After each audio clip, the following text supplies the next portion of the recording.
महाराष्ट्र से लेकर यूएस तक कोरोना वायरस के नए वेरिएंट्स के अलर्ट्स आ रहे हैं। अब इन अलर्ट्स को लेकर हमें कितना सावधान रहना है, हम जानकारी लेते हैं। हमारे साथ इस वक्त डॉक्टर गौतम भंसाली मौजूद हैं। सर, हम आपसे ही जानना चाहते हैं, अब तो इस ग्लोबलाइज वर्ल्ड में अब चाहे यूएस में अलर्ट है, महाराष्ट्र में अलर्ट है, खतरे की घंटी तो बज ही जाती है, चिंता सभी को रहती है। ऐसे में आप क्या कहना चाहेंगे, जो महाराष्ट्र में XBB के केसेस आ रहे हैं, यूएस में BF.7 के केसेस आ रहे हैं, इनको लेकर हमें कैसी एहतियात बरतनी है?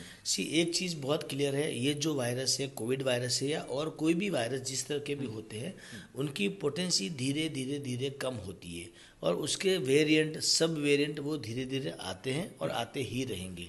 अभी जो महाराष्ट्र में आया है XBBB, इसके 5 केसेस अभी मिले हमारे को अभी तक, बट कोई ऐसा पेशेंट नहीं है जिसको हॉस्पिटल में भर्ती करना पड़ रहा, कोई ऐसा नहीं जिसको ऑक्सीजन लग रही, कोई ऐसा नहीं जो क्रिटिकल हो।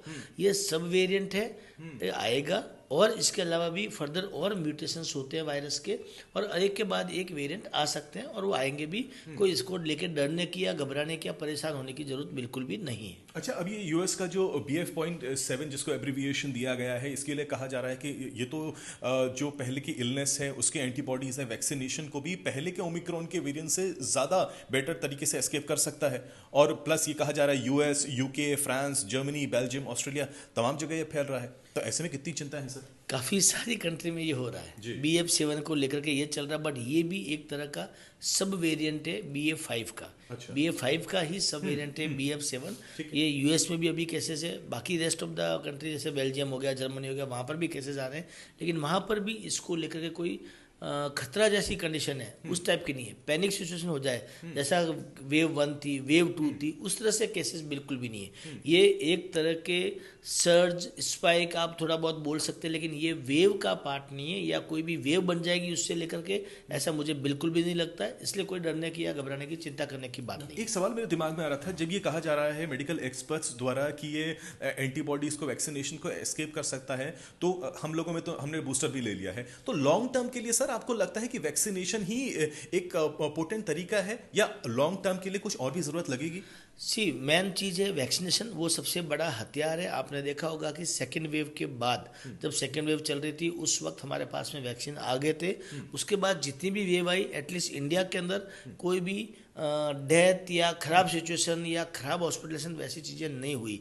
तो वैक्सीनेशन ने काफ़ी काम किया है। ये जो वेरिएंट है BF.7, ये जो सब वेरिएंट है BF.5 का सब वेरिएंट है, इसके अगेंस्ट में अभी भी थोड़ा रिसर्च चल रहा है कि जो बायोवेलेंट वेक्टर के जो वैक्सीन वगैरह है, उस पर वो उस पर एक्ट करेंगे कि नहीं करेंगे, वो अभी भी रिसर्च का सब्जेक्ट चल रहा है। लेकिन मुझे लगता है जो भी वैक्सीन्स बनाए गए हैं, चाहे वो मैसेंजर RNA है, चाहे वेक्टर वेरिएंट है, चाहे वो DNA है, वो सारे अधिकतर वैक्सीन उसमें से हर तरह के, चाहे कैसा भी लीनिएज हो, सब वेरिएंट हो, चाहे ओमिक्रॉन हो, कोई भी हो, उन सब पे एक्ट कर रहा है और करेगा भी। हाँ, तो आखिरी सवाल यही है, देखिए सर, केसेस तो ऐसा नहीं है कि जीरो हो गए, केसेस तो आ ही रहे हैं, रिस्ट्रिक्शंस भी अब पूरी तरीके से बंद हो गए हैं दुनिया भर से, लेकिन कोविड के अलर्ट्स भी आ रहे हैं। ऐसे में लोगों के लिए डूज एंड डोंट्स क्या होंगे? पूरे रेस्ट्रिक्शन बंद होने के बावजूद भी आज हमारी कंट्री में 2-2.5 हज़ार से ज़्यादा केसेस नहीं हैं। तो और लोग पूरे घूम रहे हैं, मास्क हट गए हैं, कोई सोशल डिस्टेंसिंग वगैरह कहीं पे भी कुछ भी नहीं है। उन सब के बावजूद भी केसेस नहीं के बराबर है। वो केसेस भी क्यों हैं? क्योंकि हम लोग डेली काउंट कर रहे हैं।